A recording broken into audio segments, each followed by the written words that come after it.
Tampa Stadium. It's round 5 of the AMA Supercross Series. Hello, everybody. I'm Art Ekman, along with Dave Despain. Last week, Michael Craig said Jeremy McGrath is beatable. Despite the fact that he led him for more than 10 laps, Jeremy McGrath still took the checkered flag and is on the doorstep of some great records. Well, he is. The record for consecutive victories at the start of the season, Art, is 5, and Ricky Johnson set that in 1989. Jeremy can tie it tonight, and he'll kind of flip-flop on you in response to the question, are you motivated by records? One time he'll say, oh, yeah, and the next time, maybe not so much. I guarantee you he's motivated tonight. Despite his dominance, Mike Kudrowski and Michael Craig have improved greatly. Well, the two Michaels have gotten their act together. Kudrowski has his motorcycle working off the gate. He's getting good starts now. 4th and 2nd his last 2 outings are the result. Craig, the guy who's ready to make a breakthrough at the age of 25 and maybe win his first Supercross, but you know, he's right there at that plateau. You got to step up. You got to beat Jeremy McGrath. That's the name of this game. Motor World 2's Jerry Bernardo is with our 4-time winner of this year. All right, I got a lot of questions, Jeremy, and I know but everybody's always asking you these stupid questions. This is the main one. You're going to break a lot of records. Tonight's the 5th race in a row. The possibility of breaking all the, Rick Johnson's records, does that linger on your mind at all? Well, I think, deep down I am thinking about it a little bit because, it's quite an opportunity to be able to beat records such as Rick Johnson's or anyone's like that. But, actually I'm just trying to concentrate on the race tonight. Okay, in your recent string of victories, roosting the last 4 races, the different tracks, the compounds of the dirt and the layouts, how do you feel adapting to that? Well, I mean, each track takes a different setup, and my mechanic, Skip, he does a great job of that. I mean, he supplies the tires that Dunlop gives us for the races, and, we just play with gearing and other stuff like that, and I leave the setup basically to him. Okay, last week you had a really bad cold, the flu, you probably weren't feeling too good during the main, but you still won. And, this week, did you train? How do you feel now? Well, actually, Sunday and Monday I was in bed, laying around all day. I was pretty tired. And I only rode Wednesday this week, one day, so I'm feeling pretty tired, a little bit weaker than last week because I haven't been able to train, but I'm trying to save my energy for the main event. You gonna come up the house for a little pasta load? I'll cook some scampi. We'll ride around the yard on minis. What do you think? I need to come up there. Yeah, we'll have a tour. Maybe I won't get sick. This kid's got a little thing going. It's called confidence, and the #1 plate right behind us. So he's probably going to win. Do you think he will? We'll see. He's not going to say it. I'll say it for him. He's going to win, I think. Will someone step forward to challenge #1? What part will Lady Luck play? We'll be up this racetrack, Art. Slick, slick, and slick. You got big triple jumps along both sidelines, but it's hard-packed and very slippery. Earlier in the day, Jerry took a look at a big factor. All right, thanks a lot. This track is one of the most difficult to tire for. The ground is hard-packed, it's clay. We're going to go to Frank Stacy. He's going to explain the situation. Frank? Well, Jerry, we got a condition here where the dirt just simply doesn't break up. It's very, very firm, and it gets real slippery, real, almost like a blue groove type surface, almost like pavement. And the riders tend to have to ride the bike more straight up and down. They don't lean it into the turns quite as far because basically it'll just slide right out from underneath them. So we end up with a tire combination that has a much flatter profile across the center of the tread, which puts down a lot of edge on the ground, a lot more rubber, which basically helps them hold their line better, helps them hold their traction better in both straight line, cornering, and braking performance. In contrast, for the looser type conditions, we would use a pattern very similar to this one. It has a little bit more space in the center of the tire, has a little bit smaller knob, a little sharper bite, and it really cleans that loose stuff real well that's laying around the track. It also has a little rounder profile, so it fits into things nicer, and you generally lean the bike a little bit more under those conditions, so you want that rounder profile to give you a little bit better feeling. And while the riders wait for qualifying heat #1, there are 2 heat races, 2 semis, and 1 last chance qualifier to get to the main event. And in each 8-lap heat race, the top 4 finishers advance to the main event. That's the way everybody wants to move, too. Get right out of the heat. Don't get stuck in the semifinal. That's 6 more laps that you don't want to ride with people you don't want to be racing against. And worst case is you end up in the last chance. 20 riders go to the main, and it'll be a good one here. More than 30,000 fans at Tampa Stadium getting ready to see the first action of the night. These are highlights of heat #1, and they gave the fans some exciting racing. And the quickest qualifying time came out of this heat. lot of heavy hitters in this one, Art. The interesting thing is always that run to the first turn. Who's got the hole shot? Craig, number 19, but Jeff Matasevich is right there with Craig out of the first turn. He gets the bump, and Matasevich will be in first place. And half the rest of the field crashed, which should make it easier for the rest of them. Craig in the orange jersey had the hole shot, couldn't make it stick. He couldn't slow down. The bike ran wide. We told you the track is slippery, but there are worse things to come for number 19. Matasevich. Then you see Mike Kudrowski with a good start, a welcome good start with Doug Henry also up high. Here's when things get worse for Craig. He's got a nice line here. He jumps past Henry, but he jumps right into the hay bale. Boom, and it about tears him off the motorcycle. The battle behind the privateer, Jeff Matasevich, you see here, Mike Kudrowski. This has got to be a good shot in the arm for him. Doug Henry makes the pass on the inside. That was the battle for second place, and here number 50, Buddy Antonez, a privateer on his own with a limited schedule. He ran hard early, but lost the battle with Larocco for the last transfer spot. Larocco, without a great start, has to play catch-up. That moves him into fourth place. He handles Antonez pretty easily, but by the time he does, these guys are gone. Henry was not satisfied in this qualifying heat for second place as he makes the move on the inside once again. This was on the 6th lap. Chicken Matasevich did a good job of holding the Thackeray guys off for a long, long time. Once Henry went, Kudrowski moved in, tried to go with him, and it's a good tight battle inside the top three. Henry's really fast.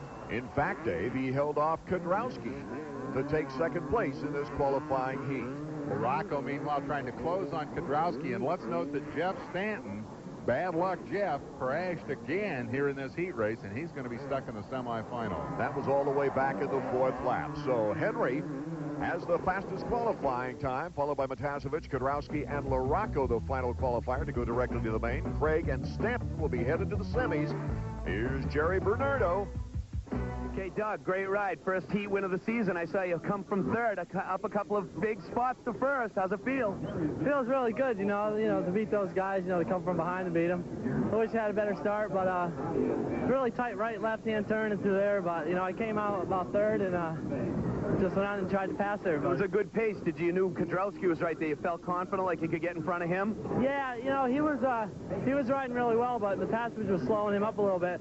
I knew if I get by him and by Chicken really quick, then, I wouldn't have to worry about it. All right, great ride. Thanks. The host of riders in Heat 2 trying to qualify with an 8-lap qualifier includes number 1, Jeremy McGrath. McGrath will be out to turn the quickest qualifying lap, but it's going to be tough to do because Henry had 8 good laps there. McGrath got the fastest qualifying time, the Silver Bullet Award, in the first 3 races, did not in the last race in San Diego. And McGrath has a great start in heat number 2. Number 22, along with 6 Emig, is Ryan Hughes. He won the 125s last week, trying the 250s this time around. Ryan Swink also has a good start on number 10. He's up in the thick of it as Jeremy gets the hole shot. McGrath still sniffling a bit when start to finish for first place as we see the highlights of the second qualifying heat. The real battle here was between number 6 Emig and number 10 Swink. What a race for second and third.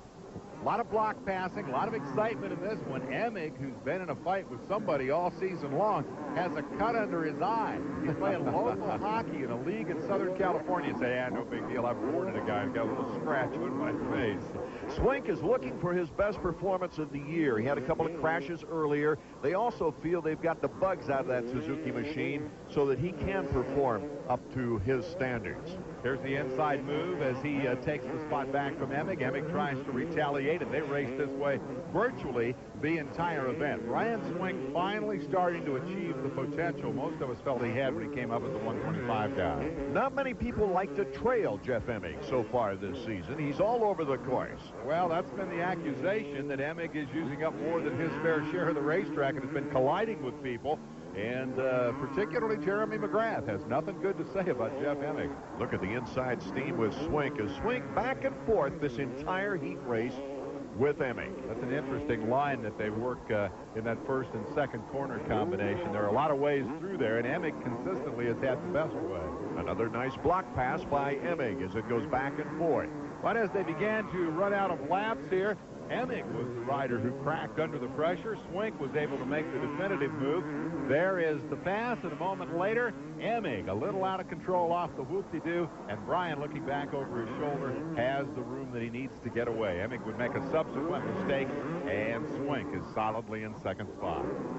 Here we take a look at the replay on that little wheel-banging affair into the corner. Wouldn't it be interesting, though, to see Brian Swink get back and competitive and challenge this guy in the main event?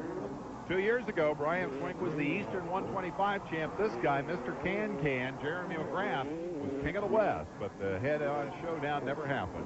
McGrath, Swink takes second place. Emig third, Lamson to the main. Larry Ward and KTM's Cliff Palmer not making the cut. But what an impressive showing by number 10, Brian Swink. Our Jerry Bernardo caught up with Jeremy McGrath once again. Jeremy, your job as usual. Too bad you didn't have a rear-view mirror to see that second and third place battle going on between the boys. What about the track? You know? Well, you know, I was watching them guys from behind me. I know they were battling, and Emig tends to screw around a little bit so much. So, you know, I mean, I was just trying to ride my own race and have some fun with the crowd. You know, these crowd pumps the riders up. So, yeah, I just want to go get that kind of start in the main. They love that Can-Can. Yeah, they're digging it. It's called a knack-knack. Whatever, Can-Can, knack-knack. Good job. All right, thanks. One thing for sure, he's not great friends with Emig still. Bernardo never sits still. Who's going to win? Green. Who? Mean Green. Mean Green? You don't care who it is, just as long as it's Kawasaki, right?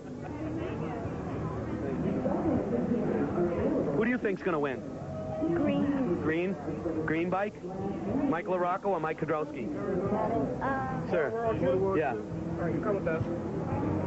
Man, this happens every event I go to. AMA Supercross from Tampa Stadium. Art Ekman, Dave Despain, Jerry Bernardo. We go to the highlights now of semifinal number 1. Jeff Stanton trying to regroup, Dave. Well, he sure is. He was my pick to win the championship. It has not been that kind of year. His crash in the heat race that put him in this semifinal is all too characteristic of Jeff Stanton's 1994 season. Yeah, who can forget that crash in the preliminary rounds of Houston where it ripped the visor right off. The first semifinal here in our highlights saw Michael Craig do exactly what he was expected. He didn't let the off-track ride in qualifying bother him one bit as he gets out in front almost immediately. Number 23 was Jeremy Buell.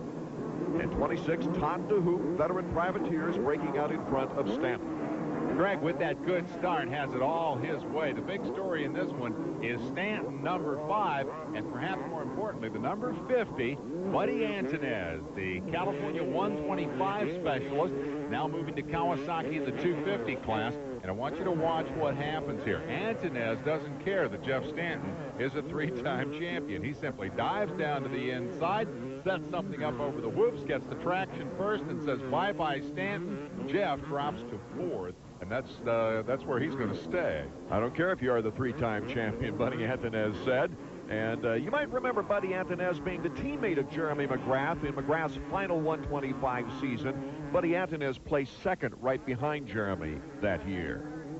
Antunez is a fine young rider. He is not, at least on paper, in the category of Jeff Stanton, or in the class, the league of Jeff Stanton. But as you watch this race unfold, Stanton simply has nothing for Antunez. They will both move up and attack number 23, Jeremy Buell, now, and try to drop him back a spot. And Craig seizes this opportunity to just run away from everybody. Buell would fade in this qualifying heat, but the story with number 19, Craig, clearly in control, was Stanton's inability to get around Antunez. As we watch Antunez and Stanton work their way by number 23, Buell, let's elaborate on that a little bit.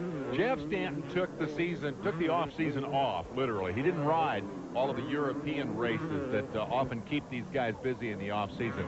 He wanted time off the bike, time to regroup, time to get his focus back, and I think most importantly, time to get that mental attitude just right. And coming into the season, he thought he was there. He thought he was ready to go out and go after Jeremy McGrath, maybe win another championship. The thing we noticed that was different in the early races about Stanton was his attitude. He was willing to take chances. He was styling. He was showing off for the crowd. Well, what happened is he started falling off the thing, and I think it has cost him his confidence. Craig, however, is coming off his finest finish, his first podium finish in San Diego at third. He also had to go to the semis there to qualify for the main event. He's styling a little bit. He's doing some Jeremy McGrath style tricks, even though he's a seasoned veteran at age 25, not like those young and crazy kids. Well, he has improved week after week. Buddy Antonez, one of his finest appearances now. As we mentioned, he has a limited schedule because he's paying his own bill. That's a terrific ride for Antonez. For all the talk about Stanton, Antonez did a great job. Here's the guys that made it to the main and to Jerry. Mike Craig, you went off the track earlier in the earlier heat race. What was the problem there? It's really slick out there. I had the whole shot, but I braked too late. It's really slick and hard. And I was the first one there, but the last one coming around because I hit my brakes. Once I hit my brakes, I started hydroplaning. I had nowhere to go besides the hay bales, and then I started going again, and then I made another mistake, jumped off the track. I don't know, it was really slick. It was hard to pass with a few laps. It kind of frustrated me, but that semi, I feel like I can be one of the guys that win tonight. Craig feeling confident as we get ready for the semifinal heat number 2. Our highlights, including Larry Ward, also KTM's Cliff Palmer, as we get set now. Ward, number 11, should be a favorite here. He was 5th, just out of the transfer in the heat race. Remember that Ward got a whole bunch of main event hole shots early in the year. Number 12 gets a great start, Cliff Palmer, and he really cleaned house in this particular semifinal. Larry Ward having a sore elbow coming out of that qualifying heat. Palmer, number 12, and then 248 is Ken Yoho of Dover, Florida. And while the Florida fans cheer for Kenny to stay on that motorcycle, Ryan Hughes goes singing by him. Hughes is having a good night here, but look at Kenny come right back. The Yoho family have produced a couple of good motocross racers. I think Kenny's got a future. While Palmer pulled away, number 35, Rich Taylor, and number 22, Hughes, had a good competition for second and third. Number 127 on the Kawasaki, Travis Blackburn, and number 248, Yoho, battling it out for third and fourth as we see Larry Ward pointing to that sore elbow on the right side. He has gone down and is now just coasting around the course, being lapped by Palmer. He landed on a down rider and took a very hard fall. Ward's going to have to ride the last chance qualifier, and I'll bet Cliff Palmer thinks it was all that KTM power that won this one for him. Palmer, Hughes, Taylor, Blackburn, and Yoho advancing with Ward headed for the last chance. Jerry Bernardo talked with Cliff Palmer. So, Cliff, you like that being out front and winning? Tell me. Oh, yeah. It feels a whole lot better than being back there in the back. You know, pulling the start and leading it like that is 2 times better than trying to battle from behind. A little more confident now that you get the track dialed a little better? Oh, yeah. I think confidence has a whole lot to do with it, and that win sure gave me quite a bit of confidence. I feel like I can go out there and maybe pull us another start like that and do good in the main. Get that Euro bike up on the podium? I'll sure try. All right, good job, Cliff. Thanks a lot. Okay, Larry Ward, though, did win the last chance qualifier with Boyerson filling the final 20th spot. Doug Henry's mechanic, Peter Steinbrecher, polishing things up as we get ready for the 250 and 125 mains. We'll be back in a moment. As Lusk leads the Eastern Regional standings, and Raynard, the kid expected to challenge him, is not inside the top 5. Jimmy Button not that far behind after 2 second-place finishes.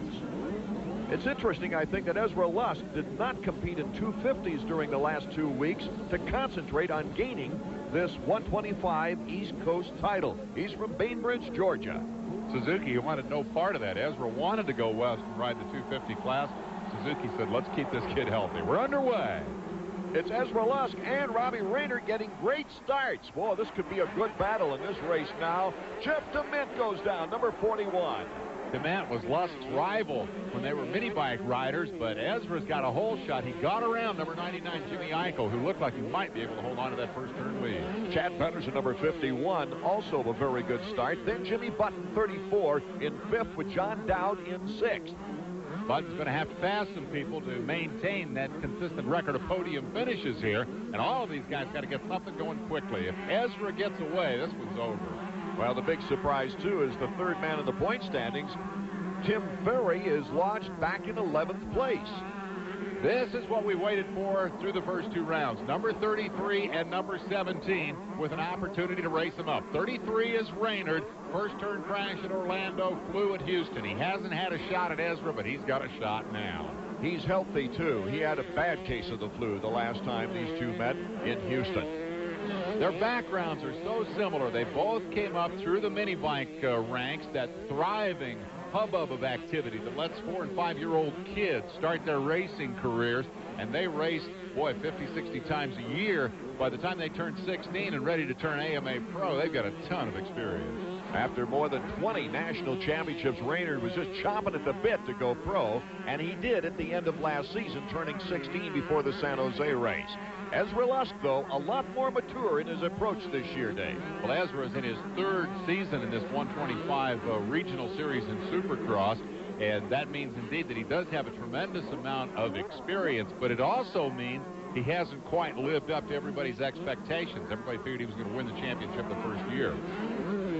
Back just behind them is Chad Pedersen, number 51, and Jimmy Button. Button putting the move in the black pass on Patterson. Great move. Pardon me. A little contact, perhaps. The idea of the block pass is to slide up in front of the guy. Instead, Button slides right into his front wheel. The effect is the same. The difference is Pedersen now has reason to be mad. And we go back to our leaders, Ezra Lusk, with Robbie Raynard just not letting them get too far away. Back in the pack, our battle for 5th and 6th. It's Eichel, along with number 92, Mike Brown. After his first qualifying win earlier, he's establishing good position for 5th. Nice pass by Mike Brown. Even the 125s are sliding around a lot. The racetrack is so slippery, you just can't get hold of it. Here's our leader, Ezra Lusk, but Robbie Raynard on the inside, putting a lot of pressure on Ezra. He wanted it right there and thought maybe he was in position to make the pass, saw that Ezra had the momentum around on the outside, riding the rail, and Robbie wisely backed off and let Ezra have the spot. No point in crashing yourself out of 2nd place. Raynard looks for a spot to pass. We'll be back in a moment.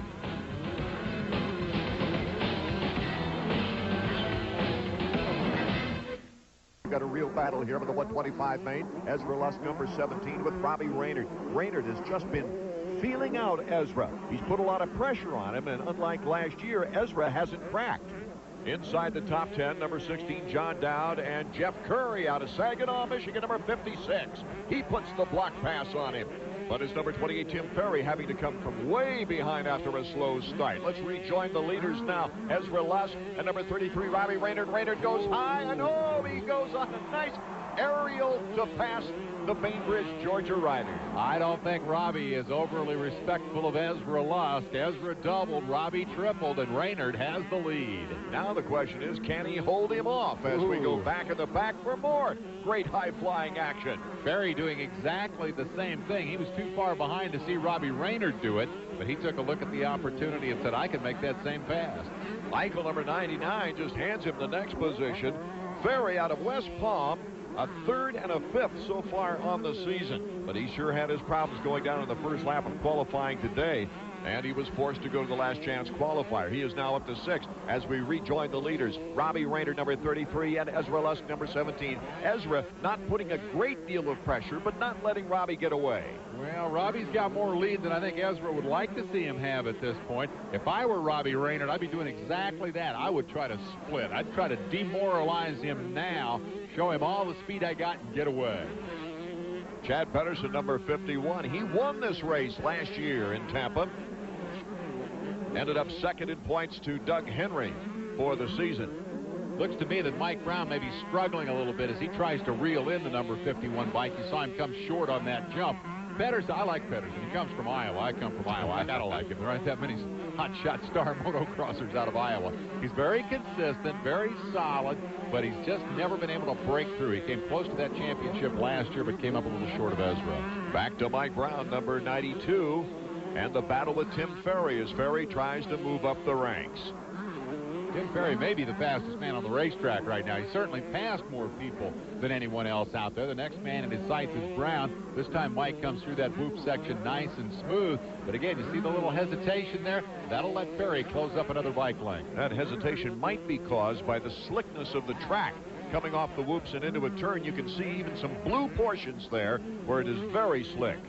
The blue is actually rubber from the tires. They've worked through the slippery upper surface. They get down to that hard pack, and it actually starts wearing the rubber off the tires. You see it in dirt track a lot. You don't see it in motocross as often. When you see it in motocross, it means you got a real slick racetrack. Ferry on the inside, and he's worked his way all the way up to 5th with that move. That was a nice pass, wasn't it? He committed to the inside, took it, and ran with it. Out in front, the rookie. Oh, and Ezra Lusk comes splitting out of the air. Bar-to-bar battle right now. Retaliation. Earlier, Ezra, and there they make contact. Raynard just about washed the front wheel. A reverse of what happened earlier. It was Raynard making the double jump. Ezra saw the opportunity, tripled, and made the pass. Here's the contact, and this is a scary moment for Raynard. Right there, when that front wheel runs inside Ezra, he's vulnerable. That's an easy way to crash. You lose the front, you can go on your head pretty quick. Oh, this is turning out to be one of the greatest races of the year, and Raynard and Ezra, just the opposite that time. Raynard stuck it in underneath, blocked him, and Ezra retaliates. This is exciting. And we've got the marker, and Raynard's able to take advantage of the back marker, number 60. That was Kevin Crine, who sort of stopped in front of Lusk. He suddenly realized that the leaders were coming. He, the lapper, stopped right in front of Ezra. It allowed Robbie to come back underneath and take the lead. Robbie was so depressed after the 12th place finish in Houston and finishing 4th in the first race that he really had to regroup emotionally, and once again they banged the back wheel, front wheel combination. Lusk about bailed off there. He about high-sided. This has become a very, very physical confrontation. And I tell you what the mistake Raynard is making right here. He's looking back, looking for Lusk.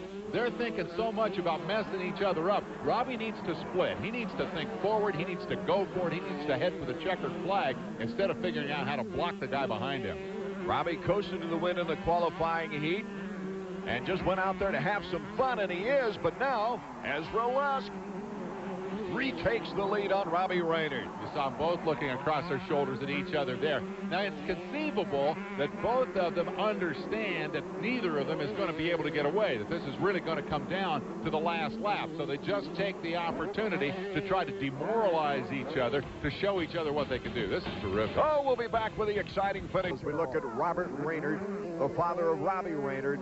Issue him on. Robbie has led for 7 laps. But now Ezra Lusk is in control. And he's got 5 yards of lead to work with. Raynard needs to do just what Dad said. He needs to go because we're into the final lap. Ezra going down for the first time this year in qualifying, and it's still anybody's race. I'm going to be interested to hear these kids after this is over to see if they're mad at each other. They've made a lot of contact. When the veterans do that, they tend to get pretty angry. Especially with the expert block passing that we've seen throughout this entire race. Only really 2 passes through the air. Boy, he throws it in there, doesn't he? He's not the least bit scared. Robbie Raynard wants around Ezra Lusk. Whoever wins this race, it's a wake-up call for Ezra. The first 2 races were easy. He's got his hands full for this championship. Lusk looking back. He doesn't have much time. Here's maybe the last run for Raynard as Lusk powers away.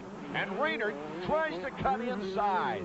Now he's out of time. Ezra, you see, he's waving to the crowd. He knows he's got him covered, but he also knows he's been in a dogfight. Here comes the finish. Here comes Ezra toward the checkers right now. Ezra 3 for 3 in 125.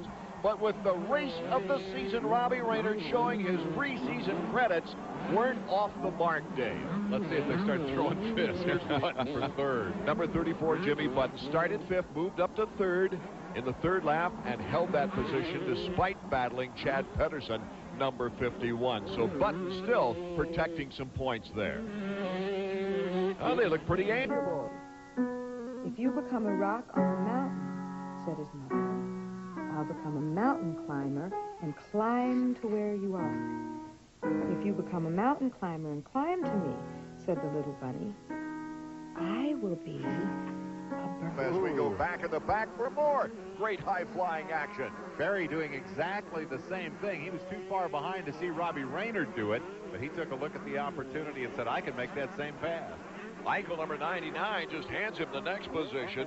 Ferry out of West Palm, a 3rd and a 5th so far on the season. but he sure had his problems going down in the first lap of qualifying today, and he was forced to go to the last chance qualifier. He is now up to 6th as we rejoin the leaders. Robbie Rayner, number 33, and Ezra Lusk, number 17. Ezra not putting a great deal of pressure, but not letting Robbie get away. Well, Robbie's got more lead than I think Ezra would like to see him have at this point. If I were Robbie Rayner, I'd be doing exactly that. I would try to split. I'd try to demoralize him now, show him all the speed I got, and get away. Chad Pedersen, number 51. He won this race last year in Tampa. Ended up second in points to Doug Henry for the season.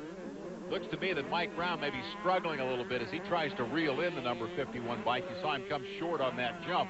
Pedersen, I like Pedersen. He comes from Iowa. I come from Iowa. I gotta like him. There aren't that many hotshot star motocrossers out of Iowa. He's very consistent, very solid, but he's just never been able to break through. He came close to that championship last year, but came up a little short of Ezra. Back to Mike Brown, number 92, and the battle with Tim Ferry as Ferry tries to move up the ranks. Tim Ferry may be the fastest man on the racetrack right now. He certainly passed more people than anyone else out there. The next man in his sights is Brown. This time Mike comes through that whoop section nice and smooth. But again, you see the little hesitation there? That'll let Ferry close up another bike length. That hesitation might be caused by the slickness of the track. Coming off the whoops and into a turn, you can see even some blue portions there where it is very slick. The blue is actually rubber from the tires. They've worked through the slippery upper surface. They get down to that hard pack, and it actually starts wearing the rubber off the tires. You see it in dirt track a lot. You don't see it in motocross as often. When you see it in motocross, it means you've got a real slick racetrack. Ferry on the inside, and he's worked his way all the way up to 5th with that move. That was a nice pass, wasn't it? He committed to the inside, took it, and ran with it. Out in front, the rookie. Oh, and Ezra Lusk comes splitting out of the air. Bar-to-bar battle right now. Retaliation. Earlier, Ezra, and there they make contact. Rayner just about washed the front wheel. A reverse of what happened earlier. It was Rayner making the double jump. Ezra saw the opportunity, tripled, and made the pass. Here's the contact, and this is a scary moment for Rayner. Right there, when that front wheel runs inside Ezra, he's vulnerable. That's an easy way to crash. You lose the front, you can go on your head pretty quick. Oh, this is turning out to be one of the greatest races of the year, and Rayner and Ezra, just the opposite that time. Rayner stuck it in underneath, blocked him, and Ezra retaliates. This is exciting. And we've got the marker, and Rayner's able to take advantage of the back marker, number 60.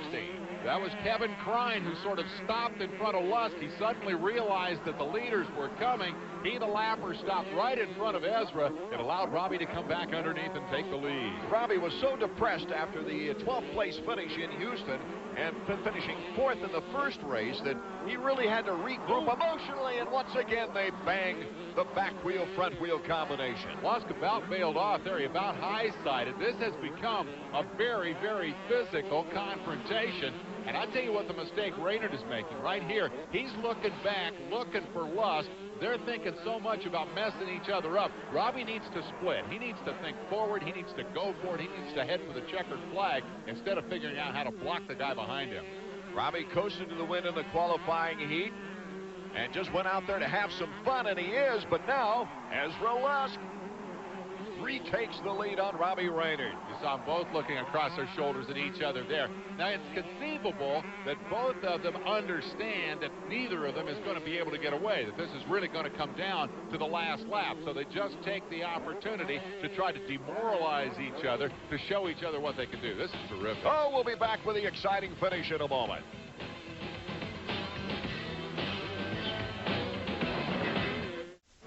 It's been a back-and-forth battle as we look at Robert Rayner, the father of Robbie Rayner. Issue him on. Robbie has led for 7 laps, but now Ezra Lusk is in control. And he's got 5 yards of lead to work with. Rayner needs to do just what Dad said. He needs to go because we're into the final lap. Ezra going down for the first time this year in qualifying, and it's still anybody's race. I'm going to be interested to hear these kids after this is over to see if they're mad at each other. They've made a lot of contact. When the veterans do that, they tend to get pretty angry. Especially with the expert block passing that we've seen throughout this entire race. Only really 2 passes through the air Boy, he throws it in there, doesn't he? He's not the least bit scared. Robbie Reynard wants around Ezra Lusk. Whoever wins this race, it's a wake-up call for Ezra. The first 2 races were easy. He's got his hands full for this championship. Lusk looking back. He doesn't have much time. Here's maybe the last run for Reynard as Lusk powers away. And Reynard tries to cut inside. Now, he's out of time. Ezra, to see, he's waving to the crowd. He knows he's got him covered, but he also knows he's been in a dogfight. Here comes the finish. Here comes Ezra toward the checkers right now. Ezra 3 for 3 in 125s. But with the race of the season, Robbie Reynard showing his preseason credits weren't off the mark, Dave. Let's see if they start throwing fists. Here's Button for 3rd. Number 34, Jimmy Button, started 5th, moved up to 3rd in the 3rd lap, and held that position despite battling Chad Pedersen, number 51. So Button still protecting some points there. Oh, they look pretty amiable as the Lusk turns back and looks right through Robbie Reynard. Yeah, I'm not sure. He's looking and pointing about something else, but I don't think it's Robbie that he's unhappy about. Jimmy Ferry moving up to 5th as we round out the top 10 in the 125 action. Jerry Bernardo is trackside to get Robbie Reynard's impression of that tremendous battle. Hey, Robbie, that was some excellent racing in the 125s. You guys were banging bars. What was it like? I got out in front of him, and I just locked up. My arms locked up, and I just couldn't think. Was conditioning a factor in the latter part of the race? I had the condition. I just wasn't thinking. I just locked up on the bike, and I just started holding on too tight, and it just pumped me up. You guys still traded positions back and forth, though. You must have had something left in you. I just trying to do everything I could. I was just doing everything. Happy with your finish on the podium, though? Yeah, I'm happy, but I really liked the first. I knew I could have done it, and I just wasn't thinking real good. Great race, Robbie. Thanks. With all 3 wins, Lusk leads Button by 11 points, Ferry by 23, back to Jerry. Crowd loved it because it made for some really great racing. We haven't seen too much tight battles, so that was probably the most killer one out of all 5 so far. Yeah, it was really good. I guess the last good battle like that I had was with my teammate Brian Swink in 92. And I loved it. It was down to the very last lap until it lighted in. And it worked out real good for me. You know, I congratulate Robbie again. He rode really good being the rookie and everything. And my bike was pulling really good, and I had a lot of horsepower out there. Okay, thanks a lot, Ezra. Good job. Thanks a lot. Reynard's 2nd place brought him all the way to 4th in the points, with the anticipation that the next race in Atlanta will be another great matchup. Lusk, Button, and Reynard, the top 3.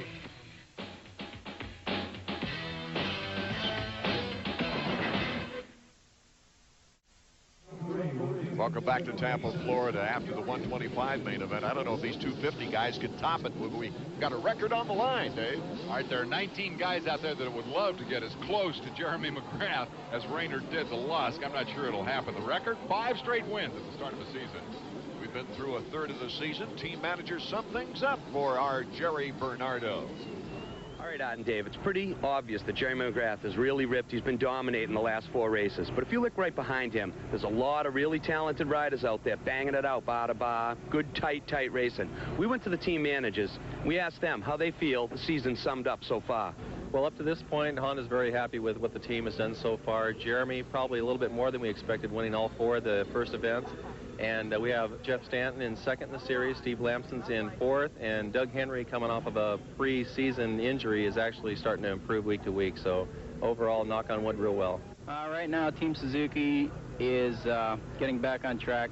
Their first couple races, we had a few troubles with Brian falling, coming from the back of the pack, but he rode strong, and we had a couple things on the bike to iron out. Things are looking better. And Brian's back in his hometown, so he's pumped about that. Been a little bit rough this season for us. We started off real strong. Larocco started off real strong, and then he suffered that setback with a mechanical DNF at Anaheim that put us back quite a ways in the points. So just looking at each race, 1 race at a time, trying to come back and get back in the points race here. Kudrowski came on strong last week at San Diego with a 2nd place finish, and I know he's feeling a lot better, so I'm sure we're going to see him back up in the top again. But as far as the series, it's we're going to have to look at it as the full series length now and just get back up in it as far as we can. Not satisfied, no, but I think actually from where the guys are, it's real good. We've been on the victory podium a couple times. We had expected, honestly, to win a race by now, but everything's coming together good, and there's tonight. Gee, Art, Honda's happy and everybody else has work to do. Did I get that right? What a surprise. Well, it's going to be interesting to see who gets off the line first as we get set. The 30-second board still up. Once it goes sideways, it can happen at any time. Usually between 5 and 10 seconds. The guy inside that little tent will kick it loose, and the gates will come down, and they break. Lamson a good start. Craig and Matasevich on the inside. Craig's got the good position. Craig the whole shot. Number 19 in the orange jersey. He gets bumped by Matasevich, 21. Matasevich takes it over. So it's Matasevich, Craig, and then the two Kawasaki's, and then Lamson. Henry is right behind them. 5 races in a row, Yamaha has led on the first lap. These guys got terrific starts. Larry Ward early in the season. Now Michael Craig out front. Matasevich giving him a good toss as Craig goes through the first lap. That's Kedrowski, number 3. One of his finer starts of the season. McGrath is back in 5th spot. LaRocco right behind him. What a pleasure for Michael Craig, who's gotten quicker every week. What a treat for number 21, Jeff Matasevich, who has acknowledged that if he can't get a factory ride next year, he's out of the sport. The privateer running in front of a lot of factory guys. Lamson in front of McGrath as he weeds his way up after the start. If McGrath is going to make it 5 in a row, he's going to have to pass people on a difficult racetrack on which to pass. Jeremy is 5th and trailing his teammate, closing in now as they work down through the whoop-de-doos. Is this it? Yeah, it is. He's got a strong Mike Kedrowski, though, a veteran who's not easy to get around on this track. An interesting challenge in front of him. Craig Matasevich and Kedrowski will be back. Supercross action from Tampa, Florida. We check out Steve Lamson, who is currently in 5th spot. Lamson, after a good start, has Mike LaRocco battling for that spot. He's lost touch with Jeremy McGrath. McGrath has gone on in 4th, and here comes LaRocco zinging by on the inside. Lamson's going the wrong way. He just doesn't have the rhythm. LaRocco trying to regain his rivalry as Stanton's off the course. He went over the hay bale, and it looks like he's got some adjustments on his bike before he gets back on the track. After a slow start, he made his way past 4 riders coming up from 14th, but it looked like he brushed a little bit with Emick to send him off. How many times have we seen Jeff Stanton on the ground this year? It's been the story of his season. Kedrowski making it close with the chicken. And Jeremy went off the track. When he tried to get back on, he hit swing and went down. Jeremy McGrath, here is a big, big event in this race. No 5 straight for Jeremy unless he performs a miracle tonight. McGrath got off the racetrack. Let's see if we've got a glimpse of it here. Back at the end of that straightaway, that's Rich Taylor in trouble, and behind him, there's McGrath trying to get back on the racetrack. He went off over the hay bales, turned around, came back, hit swing, crashed, bent the motorcycle, and the streak is over.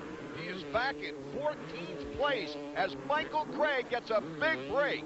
He's out in front, but the big competitor, this guy who's won every race this year, is back in 14th. Oh, another Honda down. It's Doug Henry after washing out. That makes it 3 out of 4. Henry is the 3rd member of Team Honda to hit the dirt here tonight. Kedrowski continues his pursuit of Michael Craig. But boy, what a bad night for the Honda guys. Kedrowski, the opportunist, actually, now, as he's taken over 2nd place. Henry still can't get his machine to fire. He's getting back in last place. As Kedrowski pursues Craig, the key is to dodge all those fallen red bikes out there. LaRocco making a move on chicken. That's for 3rd. Matasevich has been holding the 2 Kawasaki's up. Now Kedrowski and LaRocco are both by. Lamson is down. All 4 Hondas have been down in this race. I can't remember in the last 3 years having all 4 Hondas not higher than 11th place in the race. We've got 3 of those red bikes pulling up the rear of this field. Meanwhile, number 19, Michael Craig, has pulled away from 2nd place. Heir apparent to Damon Branshaw. Branshaw's retirement this year left a very late off-season opening, and this was the guy Yamaha turned to. This was really the only guy available, and boy, is he cashing in tonight. Oh, it's the best race of the year for this guy. On the Suzuki number 10, it's Swink. He's in 5th, and he's got his sights on number 21, Jeff Matasevich, who's currently in 4th. Matasevich having trouble maintaining the pace, and I think Swink has a shot at catching him. It will be very difficult for Brian to catch these guys who currently run second and third. Kedrowski with another great ride, and LaRocco in hot pursuit. There's competition amongst teammates. They won't hold anybody up. They might increase the lap speed. At least that's what Roy Turner's hoping for. They need to do something. Mike Craig is up and gone. This is a great race for Mike Kedrowski. It proves that last week at San Diego, a runner-up finish was no fluke. Mike says, hey, everybody's been talking about what a terrible start I got this season. I had 2 bad races. It wasn't the end of the world. I'm not David Bradshaw. I'm not going to quit the sport. Kedrowski in traffic. Oh, he makes the good move.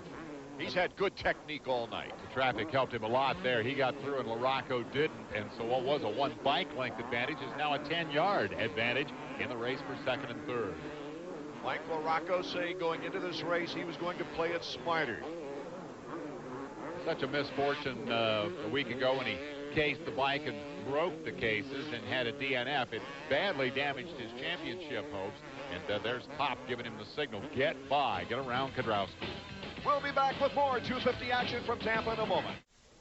All Michael Craig, number 19, has to do is keep it upright, ride his own race. He crashed at Pontiac last year while leading, but he was feeling the heat. He has no heat. As number 1, Jeremy McGrath fights his way up through the pack. He gets by Matasevich. He has moved all the way back to 6th position. Good ride for Jeremy. The string is broken, but he's still demonstrating his ability. Keep in mind, he's still not 100% healthy. Point is, he has finally been beaten. Smooth flow. Brian Lennis, who's worked so hard with Craig in the offseason, not only in his conditioning program, but his nutrition and diet program. Mike would have to make a very, very big mistake to lose the race at this point. Craig into the final lap with a huge lead, has done it all here tonight. He's led every lap. He stayed cool. He let the disasters unfold behind him, didn't pay any attention, didn't look over his shoulder. He's going to score his first Supercross victory. 25 years old. That's old for a Supercross racer, but absolutely at the top of his game. Lennis, the tuner of champions, past champions, is going to have another one on that podium. Brian Lennis is really a legend in this game. You saw him giving the sign to Michael Craig. Brian worked with Donnie Hansen. He worked with Bob Hanna. They were both champions. He worked with Damon Bradshaw, who should have been champion, and now he has Michael Craig.